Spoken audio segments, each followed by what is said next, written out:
أعوذ بالله من الشيطان الرجيم. بسم الله الرحمن الرحيم. الحمد لله رب العالمين، والصلاة والسلام على أشرف الأنبياء والمرسلين، حبيبنا شفيعنا مولانا محمد بن عبد الله وعلى آله وصحبه أجمعين. رضيت بالله ربا وبالإسلام دينا وبمحمد نبيا ورسولا. اللهم صل على سيدنا محمد. اللهم صل على سيدنا محمد. اللهم صل على سيدنا وحبيبنا وشفيعنا مولانا محمد. طب القلوب ودوائها وعافية أبدان وشفائها ونور الأبصار وضيائها وعلى آله وصحبه وبارك وسلم. رب اشرح لي صدري ويسر لي أمري واحلل عقدة من لساني يفقهوا قولي. اللهم أغننا بالعلم وزينا بالهلم وأكرمنا بالتقوى وجملنا بالعافية. Ya Allah, kayakanlah kami dengan ilmu, hiasilah kami dengan sifat yang baik, muliakanlah kami dengan takwa, dan perbaguskanlah kami dengan sehat walafiat. Amin ya arhamar rahimin. Assalamualaikum warahmatullahi wabarakatuh. Apa kabar jemaah Masjid Fastabiqul Khairat? Bagaimana dengan lebarannya? Lancar? Masih ada kue rayanya? Mudah-mudahan Allah berikan kita keistiqomahan setelah Ramadan. Amin ya rabbal alamin. Baik, kita lanjutkan pembahasan kitab Sirah Nabawiyah Ar-Rahiq Al-Maktum karangan Syekh Safiur Rahman Al-Mubarakfuri. Bulan Ramadan yang lalu kita bahas tentang bagaimana Nabi SAW ditentang dakwahnya, bagaimana kaum kafir Quraisy menghalang dakwah Nabi SAW. Nabi diganggu. Bagaimana gangguan Nabi kita belajar kemarin bahwa para pembesar Quraisy mengganggu dakwahnya Nabi. Ketika Nabi sholat, Nabi diganggu. Di antaranya melemparkan apa? Kotoran. Ya, ini apa kotorannya? Isi perut unta atau isi perut domba, baunya yang sangat busuk, jadi diletakkan di dalam rumah Nabi SAW, dibuangnya ke dalam dapur rumah Nabi SAW, malah diletakkan di tempat Nabi sholat. Nah, jadi ini perbuatan kafir Quraisy terhadap Nabi SAW. Bukan itu sahaja, malah keluarga Nabi pun diganggu. Bagaimana gangguannya? Abu Lahab pernah menikahkan anaknya dengan anak Nabi SAW, maka diminta anak Abu Lahab tadi ini, Abu Lahab minta pada anaknya supaya menceraikan anak Rasulullah SAW, maka diceraikan.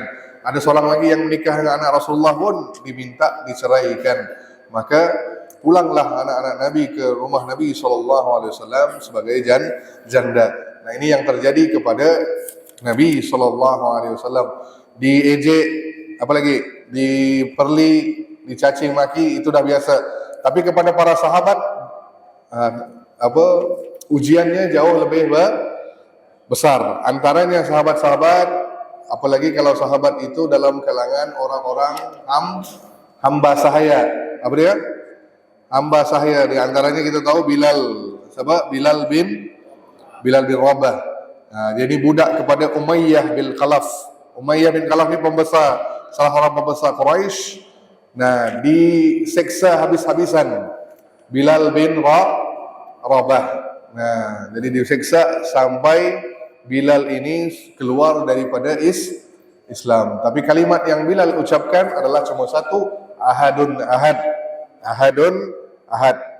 Allah yang esa, Allah yang tunggal, Allah yang satu. Nah, maka ini yang membuatkan Umayyah bin Khalaf menjadi lebih marah. Di antara yang lain, Ammar bin Yasir, keluarga siapa? Ammar bin Yasir pun sama juga budak. Nah, orang tuanya Sumayyah dibunuh, bapaknya pun sama, bapak Yasir pun dibunuh. Ini siksaan yang dihadapi oleh sahabat-sahabat Nabi SAW. Maka apa yang solusinya? Maka seorang sahabat Nabi, Abu Bakar As-Siddiq, membebaskan semua budak yang diseksa tadi tu, yang masuk Islam diseksa. Maka Abu Bakar membebaskan semua, dibeli oleh Abu Bakar. Sebagaimana Abu Bakar membebaskan Bilal, Abu Bakar membebaskan seorang lagi budak, Amir bin Furaihah. Semua ini dibebaskan oleh Abu Bakar As-Siddiq. Maka setelah itu bermula episod selanjutnya, yakni suatu Nabi carikan satu jalan supaya orang kafir Quraisy tidak mengganggu dakwah Nabi. Apa yang dilakukan adalah mencari satu tempat dijadikan sebagai markas. Apa markas? Betul, markas. Tempat bertemu. Tempat semua orang Islam ini bertemu dan berdiskusi, dan Nabi mengajar mereka tentang Islam. Baik, rumah mana yang dipilih? Masjid? Mana ada masjid? Rumah mana yang dipilih? Masjid belum ada. Tempat pertemuan pada awal dakwah Islam, di mana tempatnya? Siapa tahu? Okey, tempatnya di Mekah, samping Ka'bah. Rumah itu dekat dengan satu rumah sahabat, yang mana nama sahabat ini adalah Al-Arqam. Al-Arqam bin Abil Arqam Al-Makhzumi. Al-Makhzumi. Baik. Al-Arqam, namanya siapa tadi? Arqam, seorang sahabat Nabi SAW. Maka tempat rumahnya dijadikan sebagai markas pertemuan orang-orang beriman. Jadi lebih kurang ada 60 orang yang awal masuk Islam. Jadi awal tu lebih kurang 60 orang. Dari 60 orang ini bertemu di suatu rumah, yakni rumahnya siapa tadi? Sahabat yang bernama Al-Arqam. Baik, bin Abil Arqam Al-Makhzumi. Baik. Rumah ini berada di mana? Samping dekat Ka'bah, samping Ka'bah. Yang luar biasanya, orang Quraisy tidak tahu tempat bertemunya Nabi SAW. Boleh bayangkan ya? Mereka bertemu di suatu rumah dekat dengan Ka'bah. Jadi satu penduduk kafir Quraisy tidak tahu di mana Muhammad dan sahabatnya bertemu, berkumpul di mana. Mereka tidak tahu. Jadi mereka ini selama ini menyangka mereka bertemu di salah seorang sahabat-sahabat besar, rumah Abu Bakar, rumah Utsman. Ini awal-awal nih, Umar belum. Kan? Rumah-rumah besar dianggapnya situ tempat Nabi melakukan pertemuan. Ternyata tidak. Jadi rumah yang dipilih adalah, kenapa orang kafir Quraisy tidak tahu? Sebab mereka tidak nyangka rumah Al-Arqam ini dijadikan tempat untuk bertemuan. Kenapa? Al-Arqam ini seorang yang masih muda, masih umurnya belasan tahun. Berapa? Sahabat ini Al-Arqam umurnya baru 16 atau 15 tahun.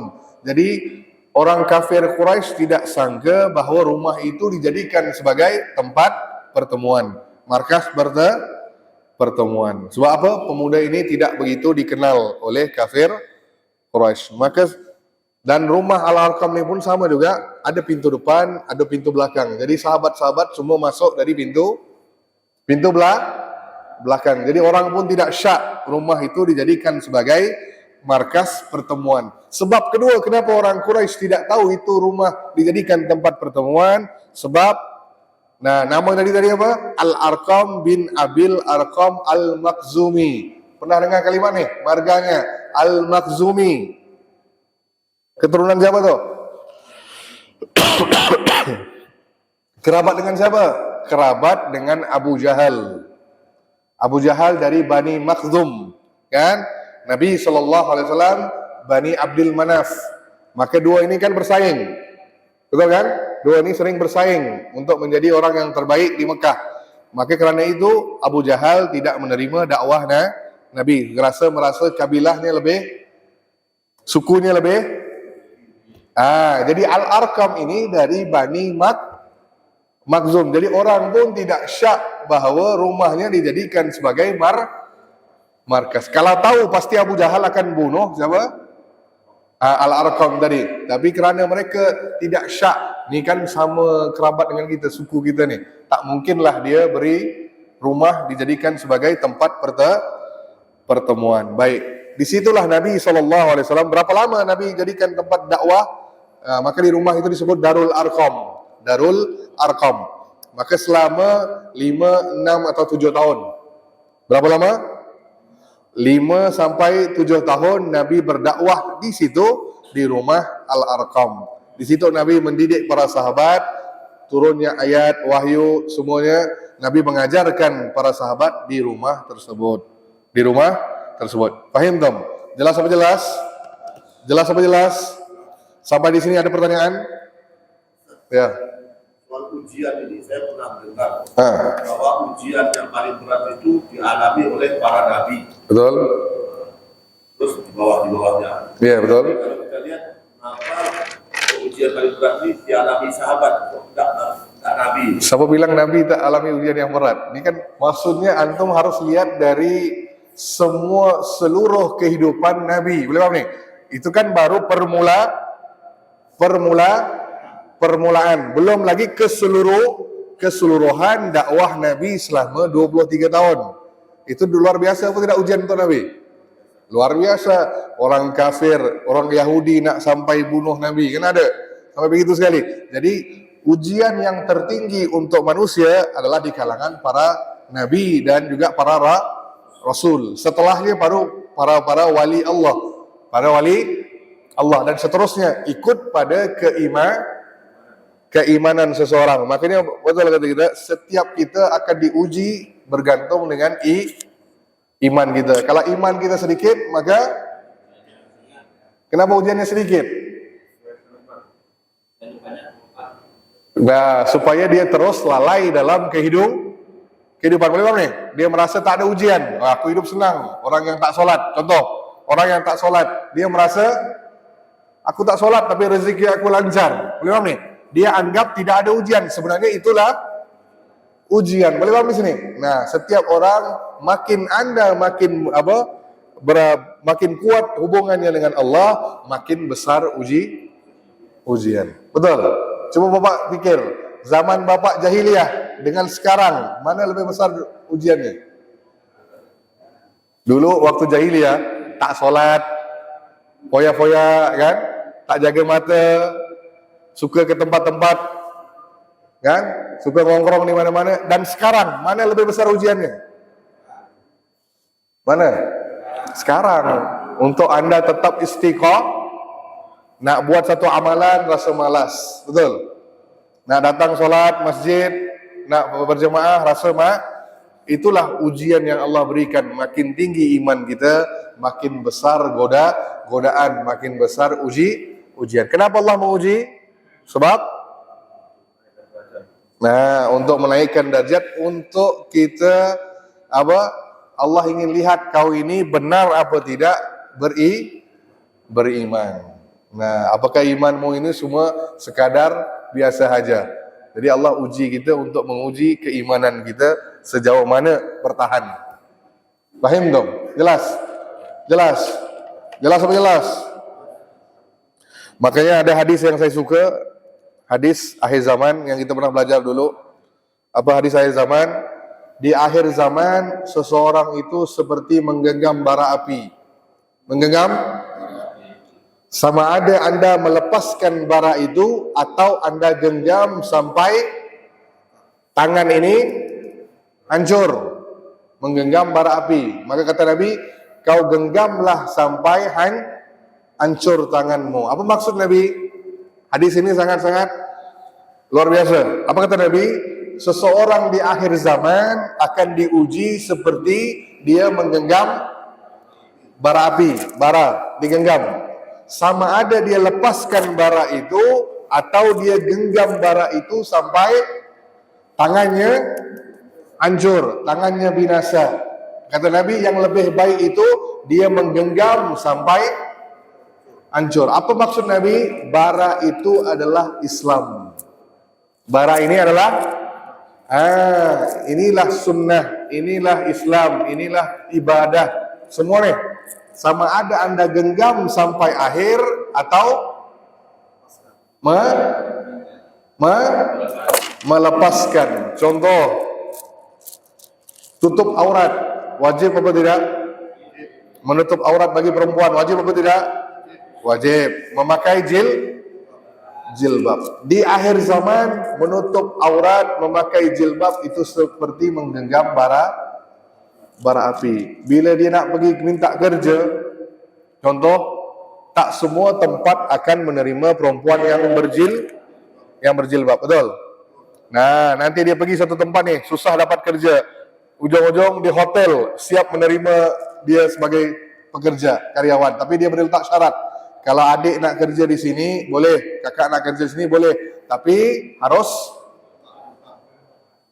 office hour, waktu bekerja harus buka jilbab. Kalau kau pulang nanti, bolehlah kau terus memakai jilbab. Baik, ini seperti menggenggam bara.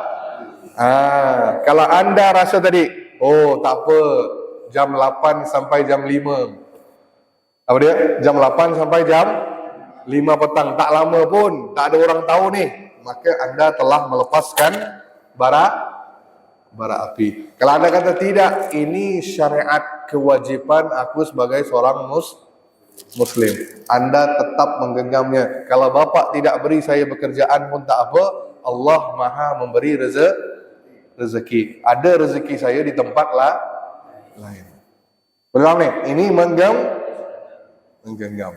Nah, jadi setiap kita akan diuji seperti itu di akhir zaman. Fahim dong? Jelas? Jelas apa jelas? Baik, ada pertanyaan lain? Ada? Tak ada?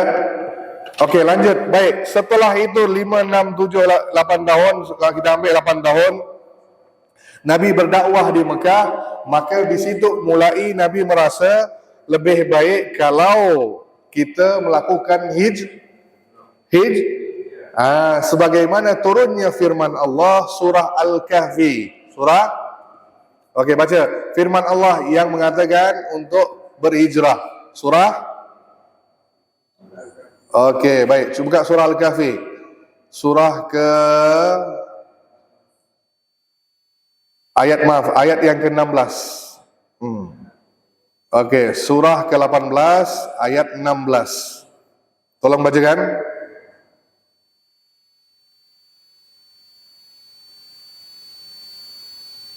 Wa izi.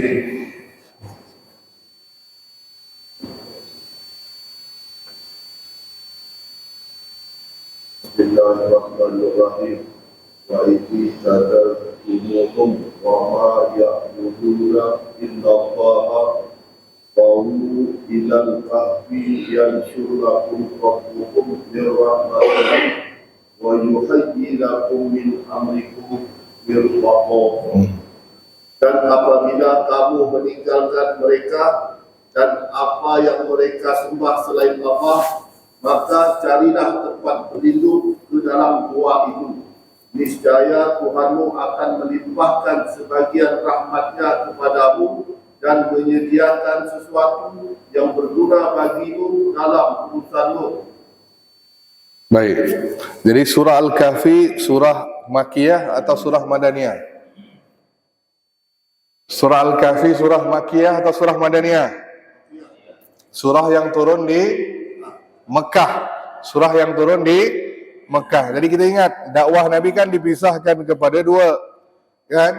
Dakwah di Mekah dan dakwah di Madinah. Ayat-ayat yang turun di Mekah disebut ayat Makki atau ayat Makkiyah. Ayat-ayat yang turun di Madinah disebut ayat Madani atau Madaniyah. Baik, apa perbezaan dua ni? Nah, dua perbezaan besar. Apa dia? Dakwah Nabi di Mekah lebih fokus ke tauhid. Fokus ke mana? Tauhid akidah. Jadi para sahabat itu dikuatkan tentang tauhid, dikuatkan tentang siapa Allah, dikenalkan tentang Rabb. Maka iman mereka luar biasa.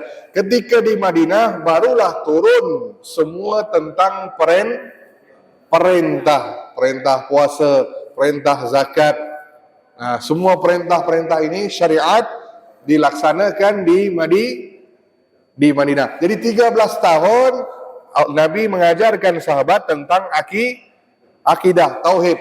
Maka salah satu kisah adalah kisah apa kisah Ashabul Kahfi? Pemuda yang melarikan diri dari raja. Raja yang apa nih? Zalim. Bagaimana zalimnya?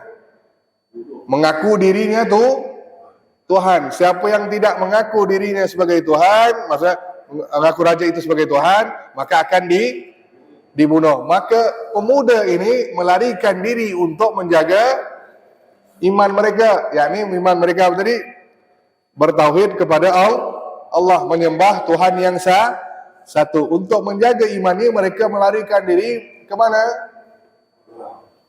Bersembunyi di dalam gua. Jadi Allah berikan mukjizat, kelebihan, Allah selamatkan mereka gimana? Ditidurkan selama berapa tahun? Setahun, 2 tahun. Baik. Tentang apa? Tentang tahun ini khilaf, tapi disebut dalam Quran 300 ditambah 9 tahun. Jadi 309 tahun ditidurkan pemuda Jadi ayat ini turun kepada Nabi ketika Nabi berdakwah di Mekah. Maka tekanan nih, orang Quraisy tekanan mula menekan Nabi, dakwah Nabi dihalang semuanya. Maka mereka merasa berat untuk tinggal di Mekah. Jadi orang-orang Muslim menyangka Mekah menjadi sempit. Nak keluar daripada sini supaya selamat, terjaga imannya. Maka muncullah kisah apa tadi? Nah, kisah ini datang gimana? Kan orang kafir. Kan kita tahu kisah Ashabul Kahfi. Tahu kan? Tahu apa tidak? Macam mana orang kafir Quraisy tahu tentang kisah ini? Sebab mereka bertanyakan kepada orang Yahudi. Kan mereka sampaikan pada orang Yahudi, nih ada di kalangan kami ini ngaku Nabi. Ngaku Nabi. Kata orang Yahudi, pendeta nih, kalau dia ngaku Nabi, dia pasti tahu 3 kisah nih. Tanyakan 3 pertanyaan. 3 pertanyaan. Kalau dia boleh jawab 3 pertanyaan ini, maka dia memang seorang Nabi. Maka orang kafir dengar pertanyaan itu, langsung tanyakan kepada Rasulullah. Apa dia? Tentang satu kisah pertama, yakni tentang pemuda Ashabul ya Muhammad, ceritakan kepada kami tentang Ashabul Kahfi. Nah, itu kisah tentang pemuda Al-Kahfi. Terus yang kedua, kisahkan kepada kami tentang seorang laki-laki yang mengembara ke timur dan barat. Siapa? Yang berjalan ke timur dan barat. Apalagi Nabi Musa. Seorang pemuda yang berjalan ke timur dan barat. Iyalah Zulkarnain, betul kan? Ke timur dan barat, kan? Zulkarnain menguasai timur dan barat. Terus yang ketiga, ceritakan kepada kami tentang ruh. Apa itu ruh? Apa itu ruh? Nah, ini 3 pertanyaan orang kafir Quraisy. Salah satu pertanyaan dari tentang pemuda Al-Kahfi. Bila Nabi cerita, nah barulah ayat tadi itu yang dibaca, apabila kalian meninggalkan daripada mereka dan apa yang mereka sembah, maka carilah tempat berlindung di dalam gua, nescaya Rabb akan melimpahkan rahmatnya. Maka di situ dapatlah ide sebagian sahabat untuk berhijrah. Apa dia? Berhijrah. Sebagaimana lanjutan turun wahyu dari Allah, surah Az-Zumar. Surah Az-Zumar ayat 10. Oke, ayat 10. Baca kan? Az-Zumar surah ke Az-Zumar. Surah ke-39. Ayat 10.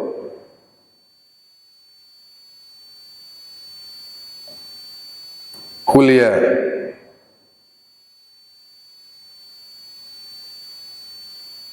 Coba.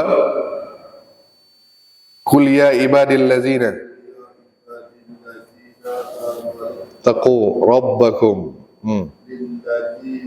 lilladzina ahsanu dunya wa ardullahi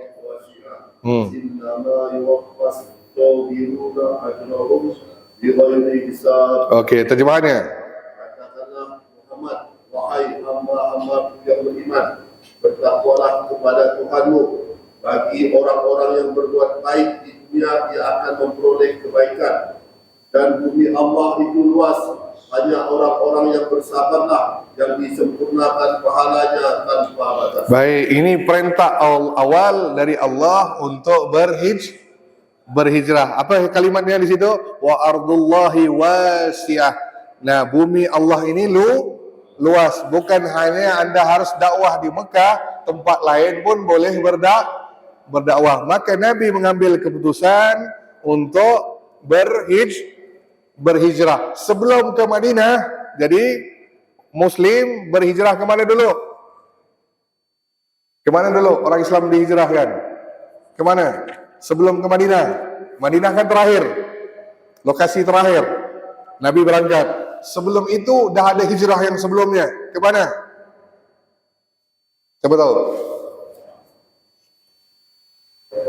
Ada laki-laki yang bernama As-Samah An-Najasi. Pernah dengar? Pernah dengar nama ni?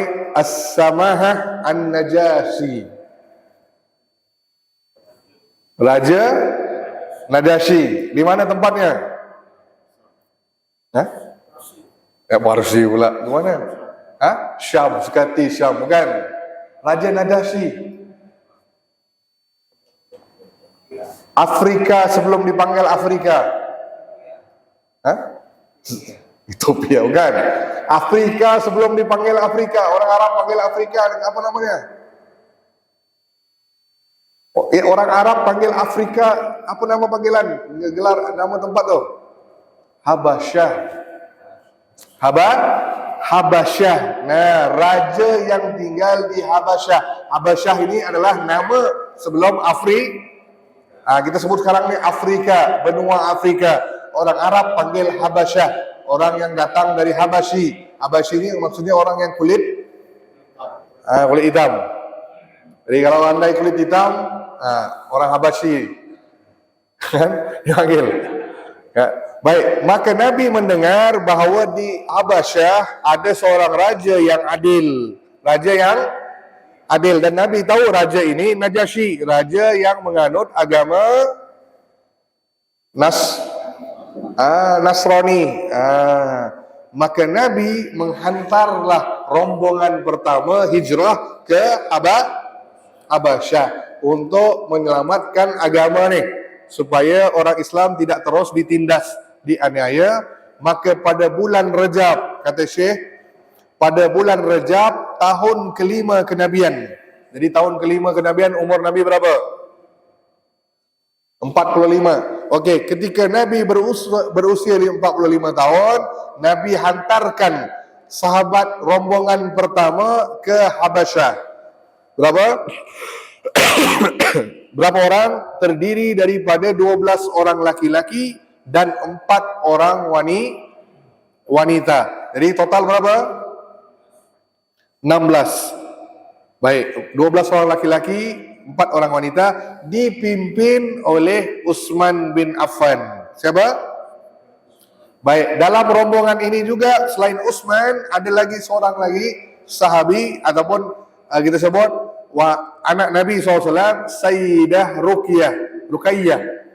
Ruqayyah, anak Nabi, putri Nabi. Jadi mereka lah pertama yang berhijrah. Mereka lah pertama yang berhijrah. Sekarang pertanyaannya, kan sahabat lebih kurang 100 orang. 100 orang kan, kita ambil lah. Hampir 100. Kenapa cuma yang berhijrah 16? Kenapa sedikit? Tidak semua. Bertahap supaya tidak diketahui oleh orang Quraisy. Boleh paham ni? Supaya orang Quraisy tidak syak bila ramai keluar pasti dihadang, pasti dihalang. Maka dihantar sedikit. Dan kata Syekh, mereka keluar berhijrah pada tengah malam. Tengah malam. Mereka pergi menuju ke pinggir pantai. Ada pantai situ. Maksudnya ada pelabuhan Syaibah. Nah, ada 2 kapal yang bertolak ke Habsyah, ke Afrika. Jadi bukan berjalan kaki, naik kapal. Dari pelabuhan pergi ke Afrika. Baik. Jadi orang Quraisy mengetahui kepergian orang Islam ini, maka dikejar. Tapi ternyata bila mereka sampai ke pantai, orang Islam sudah lambat datang. Maksudnya tertidur, kan? Nah, baik. Terus lanjut. Barulah seterusnya para sahabat dan yang tertinggal masih berada di Dari Nabi dan sahabat-sahabat yang lain masih lagi berada di Mekah. Baik, sampai di sini ada pertanyaan? Ustaz, berkaitan dengan Habasyah Habasyah. Raja An-Najasyi. Video ya raja yang katakanlah yang datang ke Mekah menemui Nabi yang diundang oleh Abu Jahal. Terus dia kan mempunyai anak yang cacat. Sampai di Mekah yang dia suruh minta mujizat Nabi yang untuk ambilkan bulan dan belah bulan, terus yang Nabi melaksanakan apa yang dimintanya tadi sehingga dia masuk Islam dan anaknya juga disembuhkan oleh Allah dengan hal itu. Baik, terus? Jadi apakah ada kaitannya kok? Baik, cerita yang antum sebut tadi itu tentang peristiwa belah bulan. Ada seorang yang mencari Nabi, kan? Seorang raja. Jadi ini bukan Raja Najasyi, bukan raja dari Habsyah, melainkan seorang raja dari India. Dari mana? India. Ada seorang raja yang agamanya Hindu. Jadi ketika peristiwa membelah bulan terjadi di Mekah, kan? Maka yang melihat semua yang di seluruh dunia. Boleh paham nih? Maksudnya bukan peristiwa itu hanya terjadi di Mekah. Ini dalilnya kisahnya. Baik, kisah itu juga dilihat, peristiwa itu juga dilihat seorang raja yang tinggal di India. Baik, sekarang pertanyaannya, logik apa tidak? Nabi belah bulan nampak di India. Logik? Masuk akal? Masuk akal? Beda antara Indonesia dan Arab berapa jam? 4 jam. Baik, antara India dengan Arab 2 jam selisih. Anggap Nabi belah bulan jam 9. Apa? Jam 9. Di India jam berapa? Pula 7. Awal ke akhir? Jam 11. Maksudnya udah jam 11. Masih nampak bulan? Jam 11? Masih. Jadi logik, masuk akal. Jadi waktu itu Nabi membelah bulan, peristiwa ini disaksikan semua yang di seluruh dunia. Maka raja itu tengah duduk di beranda apa sebutnya? Teras istananya, tengah duduk santai, tiba-tiba melihat bulan ini terbelah, satu ke kanan, satu ke kiri. Langsung peristiwa itu disaksikan oleh raja, langsung dia pun panggil pembesarnya untuk dicatat. Catat nih, tanggal berapa, jam berapa ini terjadi, dicatat. Maka mereka pun bingung, apa yang terjadi nih? Sebentar, terus dah kembali. Nah, jadi setelah berjalan waktu, ini kisah yang Anda lanjutkan, kisah yang Anda tahu nih. Jadi raja ini ada rombongan yang dari Arab datang ke India untuk berdagang. Biasa kan, jadi pedagang Arab, rombongan Arab datang nih. Jadi bila sampai di pasar India, mereka ngobrol nih. Nih, ada yang nama Muhammad, ngaku Nabi. Nah, kemarin tuh dia belah bulan. Memang dia ini penyihir. Kan? Penyihir. Jadi pembesar tadi itu dengar. Apa cerita belah bulan ni? Siapa yang kau maksudkan? Apakah terjadi tanggal ini? Kan dia masih ingat tanggal ini. Apakah yang kau maksudkan itu terjadi pada tanggal ini? Oh betul, kata orang Arab ni.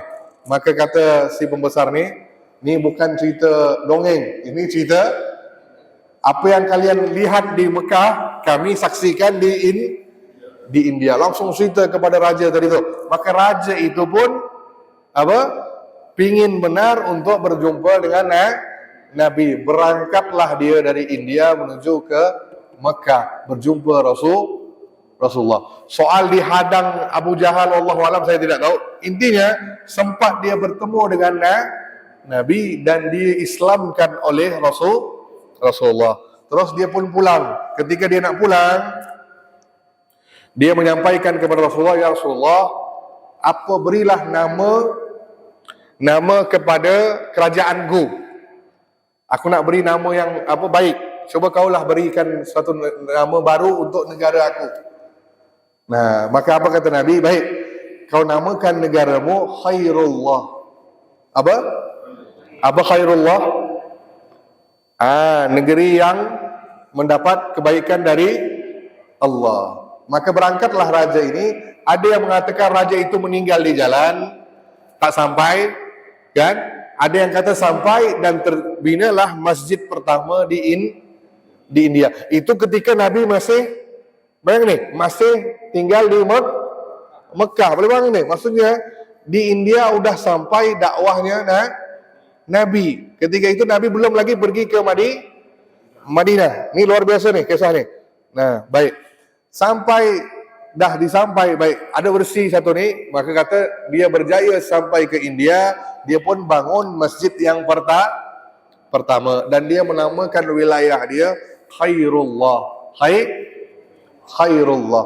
Berjalan waktu, penjajahan Inggris dan sebagainya, Khairullah itu susah disebut, susah bagi mereka sebut, jadi disingkatkan. Disingkatkan menjadi Kerala.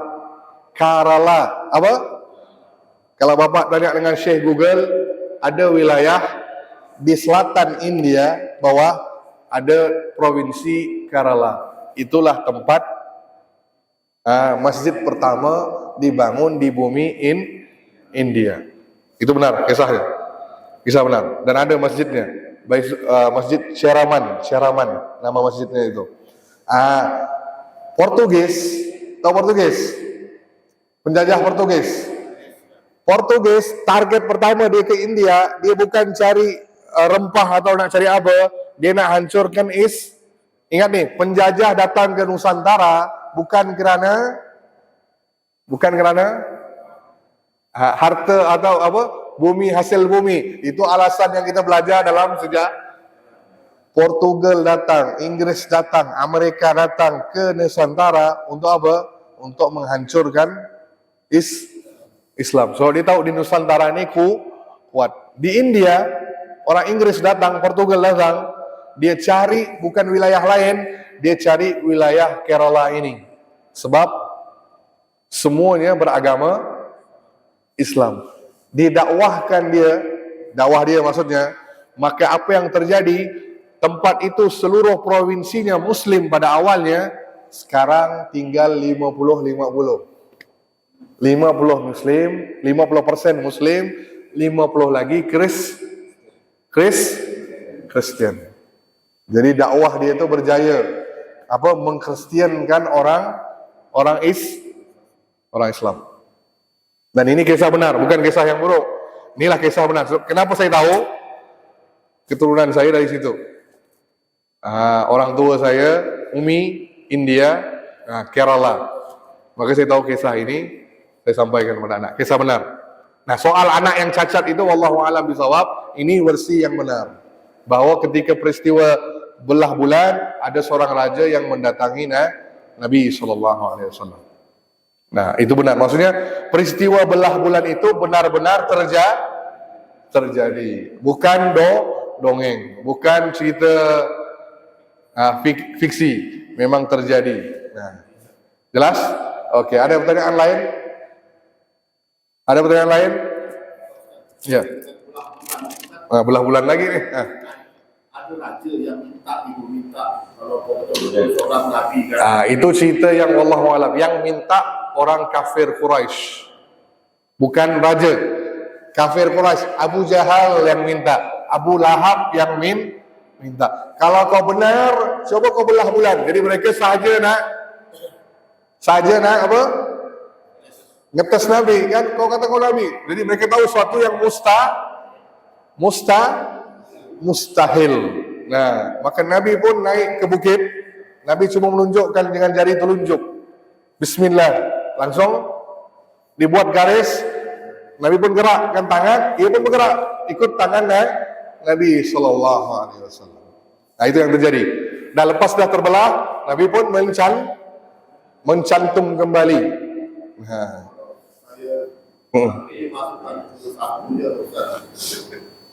Masukkan ke sakunya apa pula?